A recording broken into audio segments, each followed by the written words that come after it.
Sloboda izražavanja je od izuzetnog značaja za razvoj inovacija, nauke i savremenog demokratskog poretka. Najveći periodi ljudske stagnacije vezani su za periode čvrste kontrole mišljenja i znanja.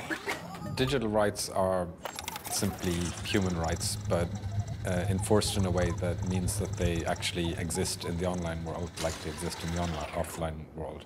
So we have freedom of communication, we have privacy, we have freedom of assembly in the offline world. We have constitutional rights, we have international human rights law saying that we have the right to privacy, to freedom of expression and so on. And having those rights in the online environment creates particular challenges that we're not used to. We haven't seen them before. We haven't seen a situation where big companies control our communications. They host our information, they host our messages on Facebook, they find our messages on Google. And we need to think about how do we keep the rights that we have traditionally, that we value traditionally, that our society is based on in the online world, so that we can continue to have successful, effective democracies and free speech.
Rimsko carstvo je bilo jedna od najvećih civilizacija u istoriji i veliki deo današnjeg sveta je sazdan na njegovim temeljima.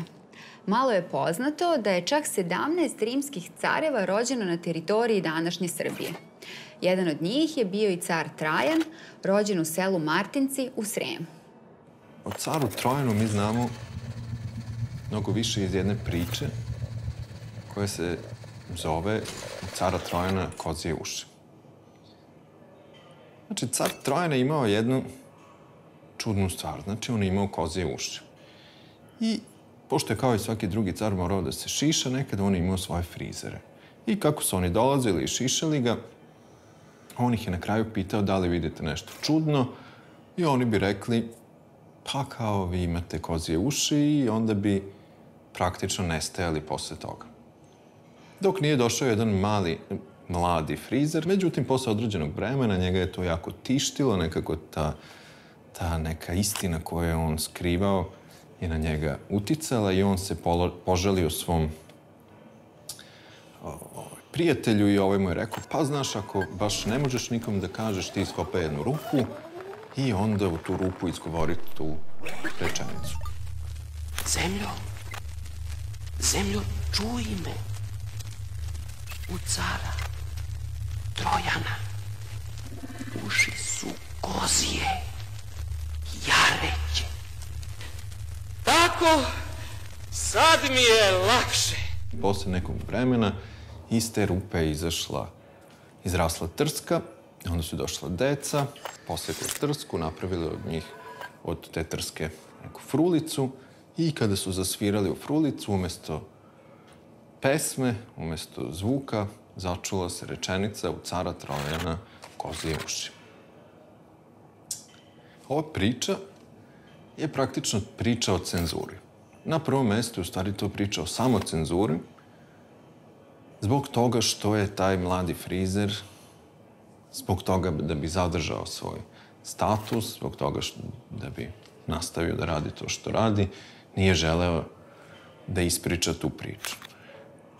Sa druge strane, u stvari, ta priča nam govori o tome da je jako teško sakriti stvari i kao ako bismo napravili neku paralelu sa internetom i sa vremenom u kome živimo, ta rupa je u stvari medij, ta rupa je internet i mi u nju sipamo i skrivamo te reči, međutim one na različite načine mogu dalje da se pojave i da izniknu iz toga. Centri moći su neprestano pokušavali da progresivna mišljenja filozofa i naučnika, poput Sokrata i Galileja, uskrate ostatku društva i da im ne dozvole da naruše uspostavljanje balansa i vladajuće vrednosti.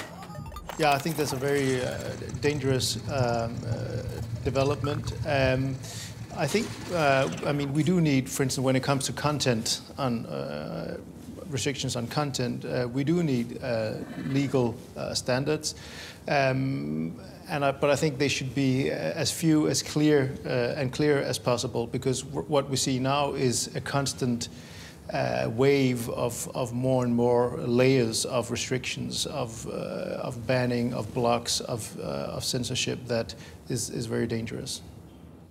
Sloboda izražavanja ne postoji ukoliko ne postoji pravo da uvredite druge. Smatrao je Salman Rushdie, proslavljeni književnik, koji je više dekada svog života proveo skrivajući se usled toga što je mnogo želeo da priča i da iskaže stavove koji su u suprotnosti sa zajednicom u kojoj je odrastao. And I think it's really important to actually understand how far you can go. And pornography is one of those things, it has to do with our sexual freedom, it has to do with our sex life, so to speak. And if you don't have the freedom of sexual expression, I don't believe that you have freedom of expression in a way. So I think it's very important to just understand it and be able to actually talk about it quite openly without actually going into details. What is porn? Why is porn bad or is it good? Porn is just a way of expressing something that is arousing some kind of feelings. And it's about the censorship. It's not about pornography, it's about the censorship. Ono što bi John Gilmore rekao, koji je jedan od osnivača Electronic Frontiers Foundation, cenzura, internet u stvari tretira cenzuru kao grešku koju pokušava da zaobiđe. Lawyers tend to be very strict, and they don't, because of the way that we've conceptualized law, lawyers don't take into account the spirit of the law. They don't think about the norms that ended up being encoded as law. So their understanding of law is often very narrow. It's only about the letter of the law and finding a formal solution to a problem. When in the world of technology, with technology advancing so rapidly, oftentimes you need to go to the origin of those laws. Like, why do we care about privacy in the first place? You know, what made us as a society careful about these issues? And then when you understand that, you can find legal solutions to the problems. The same with ethicists. Ethicists have a lot to bring on the table, but for traditional ethics, discrimination is the greatest value that has to be preserved. And so you talk to an ethicist and you ask an ethicist, so what do you think is better, mass surveillance or targeted surveillance? An ethicist will say mass surveillance because it affects everyone, and so there's no discrimination. Well, mass surveillance is not only illegal, but also not desirable from a societal point of view. And therefore, the answer of traditional ethics in itself is not good enough. But the best thing you can do is put the lawyer and the ethicist and the technologist and the sociologist and the end user together to make sure that they learn from one another. And the results that we're getting in doing this are fascinating. We are actually being able to find solutions and to design responsible technology through this process. And it's not a costly process, and it's a really fascinating process. So that's why I'm optimistic, because I can see that we have problems, we also have solutions, and it's an ongoing debate. No, mehanizmi cenzure su bili različiti. Nekada su to bile društvene norme i tabuje. Znalo se tačno o čemu mogu da pričaju muškarci, a o čemu žene, šta je dozvoljeno mladima, a šta strancima. Pravo je takođe kreiralo čitav niz mehanizama cenzure i uspostavilo potpuno nove profesije, profesije cenzora. Ljudi koji su se bavili moralnim uzgojom i proveravali sve informacije koje imaju nameru da dođu do javne sfere. Tehničke mere su kod cenzure jako popularne, da li kroz kontrolu štamparija i trafika ili sve češće danas kroz blokiranje i filtriranje interneta. Na kraju sve češće se govori o mekoj cenzuri, uređivačkoj politici koja koji odstranjuje sve one informacije koje nisu u skladu sa interesima političkih i ekonomskih elita. 10-15 years ago we thought the internet would create this world where information was free. Now we see a trend towards reversing it with more and more restrictions on internet freedom. Tehnologija se toliko brzo razvijala da su mnogi mislili da je jako teško predvideti u kom pravcu bi to išlo. Ja se recimo sećam jedne emisije koja se zvala Posle 2000-te, koja je govorila o tim nekim novim dostignućima koja će se desiti nakon 2000. godine i u nijednoj epizodi se, na primjer, internet uopšte nije pojavio kao tema. Sad William Gibson kaže budućnost je već ovde, samo nije jednako raspodeljena. Sad jedna od tih mesta na kome je budućnost malo bolje raspodeljena je praktično MIT i jedna od osoba koja je osnivač medijske laboratorije koja se nalaze tamo, Nicholas Negroponte, je praktično osoba koja je umela negde da predvidi gde će se ta budućnost razvijati i samim svojim radom je uticao na to da se budućnost stvori takva kakva jeste danas. Okay. So there is the pressure-sensitive display in operation. The person's just, if you will, pushing on the screen to make a curve. But this is the interesting part. Now, I want to stop it for a second because the movie is very badly made. And the particular display was built about 6 years ago, and when we moved from one room to another room, a rather large person sat on it, and it got destroyed. So all we have is this record. But it's imagine that screen having lots of objects on it, and the person has touched an object, one of N, like he did there, and then pushed on it. Svaka nova ideja oslanja se na znanja koja su joj prethodila. Tako ni Nicholas Negroponte nije sam izmislio sve ono što nas danas okružuje. Svaka generacija stoji na ramenima prethodne i to je ono što nam omogućava da se razvijamo i da idemo napred. Upravo zbog toga je naš današnji svet mnogo bolji i napredniji nego bilo koji mu je prethodio. Da li ste recimo znali da u 14. veku jedna knjiga, kada bi se preračunala u današnji novac, koštala oko $10.000? To je zbog toga što je bilo potrebno da je neko prepiše da bi ona nastala. Lako je zaključiti da svako ko je posjedovao samo 100 knjiga bio milioner. Najveći deo stanovništva u to vreme bio je nepismen, a znanje, pa tako i čitanje, bilo je rezervisano samo za bogataše. Why do we need commons at all in this digital age? That's a good question. Commons, I mean, is something which obviously belongs to all of us. And you can say everything is available on the internet.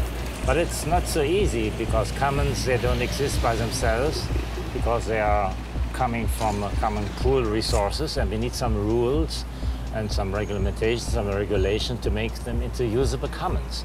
Knowledge is available, but you need some rules to make them commons. And among the rules, the most important is copyright rules that enables, but many times it disables the use of knowledge. Birajući različite medijske sadržaje koje čitamo, slušamo ili gledamo, mi sa medijima stvaramo neku vrstu odnosa. U taj odnos unosimo naše vreme, naše interesovanja, naše emocije i naš novac. Kada biramo nešto iz programa javnog servisa, onda su to sadržaji za koje smo već platili. Svako domaćinstvo odvaja mesečnu pretplatu koja mu omogućava javnom servisu da neometano funkcioniše. Javni servis može da se dodatno finansira i iz budžeta države ili kroz reklame, ali nije idealno da ovi izvori finansiranja budu dominantni. U idealnoj situaciji mi kao građani finansiramo javni servis. Javni servis ima obavezu da brine da svo kulturno, političko, društveno, nacionalno i svako drugo bogatstvo i raznolikost našeg društva budu vidljivi. On takođe ima obavezu da brine da ima podjednak odnos sadržaja informativnog programa, zabavnog programa, programa iz kulture, ekonomije, naučno-popularnog i obrazovnog. Time što plaćamo pretplatu javnom servisu, mi imamo pravo kao građani da očekujemo da on bude odgovoran medij u koji ćemo imati poverenje. Koliko su građani spremni da plate informaciju, to zaista zavisi od mnogih uslova. Kod nas nije zaživela ni praksa plaćanja televizijske pretplate, a znamo svi da svi građani gledaju RTS, on je u vrhu gledanosti godinama unazad. Tako da ja mislim da pre ovih implementacije tih novih biznis modela moramo da govorimo o promeni svesti građana. A jedna od uvreženih stvari jeste da je sve na internetu besplatno, da oni zapravo i koriste internet zbog toga što ne moraju da plate, na primer, 10, 15 ili 20 dinara za novine. Druga stvar je što im je dostupno, a negde tek na nekom 4., 5., 6. mestu je kvalitet informacije. Za razliku od javnog servisa koji ima obavezu da brine o javnom interesu publike, komercijalni mediji kao osnovni motiv postojanja imaju ostvarivanje profita. Ono što nam donosi savremeno medijsko tržište, digitalizovano medijsko tržište, jeste mnogo novih oblika finansiranja medija. Od pretplate, preko reklamnih blokova i sponzorstava do najnovih oblika finansiranja kao što je crowdfunding. Ali i cenzura je poprimila mnoge nove oblike i posebno je bila prisutna u nedemokratskim i represivnim sistemima. Pogled kroz istoriju nam pokazuje da su metode cenzure najčešće bile usklađene sa nivoom tehničko-tehnološkog razvoja tržišta. Tako je cenzura podrazumevala paljenje knjiga, zaplenu štampe, nacionalizaciju štamparija, ograničenu distribuciju kroz kioske, selektivno dodeljivanje frekvenciji za emitovanje radijskog i televizijskog programa, zatvaranje bioskopa i proganjanje autora nepoželjnih sadržaja. U današnje vreme cenzura podrazumeva i filtriranje interneta. Internet kompanije, iako pružaju mogućnost ljudima da se izraze, ne mogu nikome da ograniče da u okviru svoje zemlje, dakle u okviru svoje nadležnosti, tuže nekoga za uvredu, klevetu i tako dalje i pod veoma strogim zakonima osude te ljude na zatvorske kazne, visoke novčane kazne, što stvara jednu vrstu efekta smrzavanja, odnosno daje se primer ostalima kako će proći ukoliko se drznu da kažu nešto protiv nekoga ili njegovih nekih interesa ili u političkom smislu ili uopšte u nekom društvenom kontekstu, što može da predstavlja ogroman problem i ta pojava se naziva chilling effect na engleskom. U istorijskoj perspektivi globalnih odnosa možda najekstremniji oblik cenzure je onaj koji se dešava na Facebooku i drugim društvenim mrežama putem algoritama.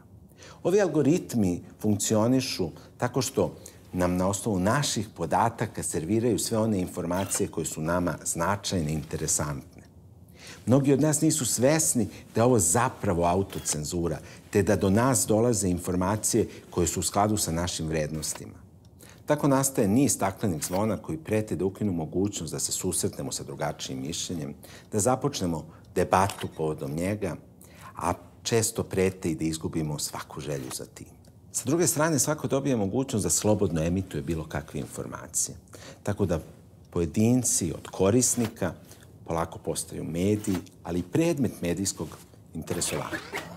Kada ubacite u igru algoritam, dobijete cenzora koji je algoritam. Dakle, jedna veštačka inteligencija koja procenjuje šta je nepristojno izražavanje, šta je nešto što je protivno opštim pravilima pristojnosti i tako dalje, pa se dešava da se uskraćuje pristup korisnicima koji postavljaju na svoje profile umetnička dela, da se blokiraju korisnici koji postavljaju poznate fotografije koje su, recimo, potiču iz ere Vijetnamskog rata i predstavljaju jednu važnu arhivsku fotografiju koja beleži određene istorijske događaje.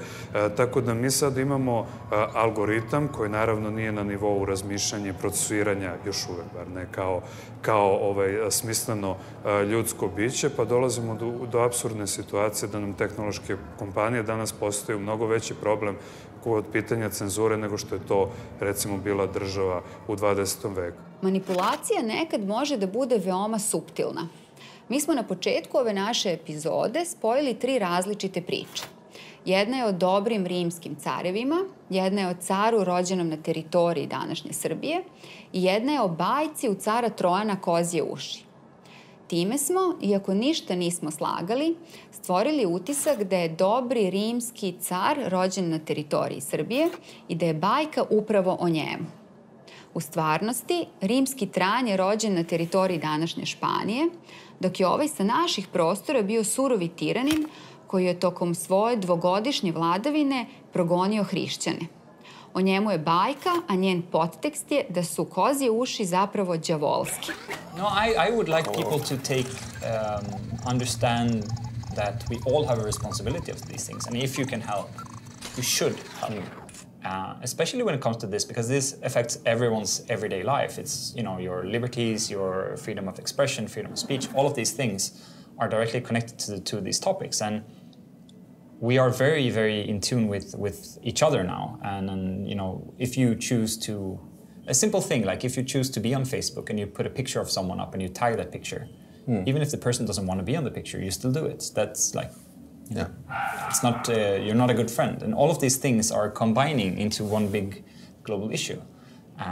So if you're a 22-year-old in Serbia, you probably have bigger problems than the internet being a big problem, I would guess. And that is also the problem. I think whatever the EU is turning to be, it's probably a unique opportunity in global history, where we've actually brought different cultures and sat them down by one table. So people are basically forced to listen to other people's views from other nations and other cultures. And that, I think, has had a huge impact on the world and how we work together. How the European Union is not perfect. No system is perfect. The European Union is simply made by people, and it's probably going to evolve. I think that everyone has benefited from the European Union, especially from a human rights perspective. It's not perfect. Nothing is perfect. It has many flaws. It's not very democratic, but it can be more democratic. And I think the people who are working within those institutions feel that and understand that they need to be more democratic in how they operate.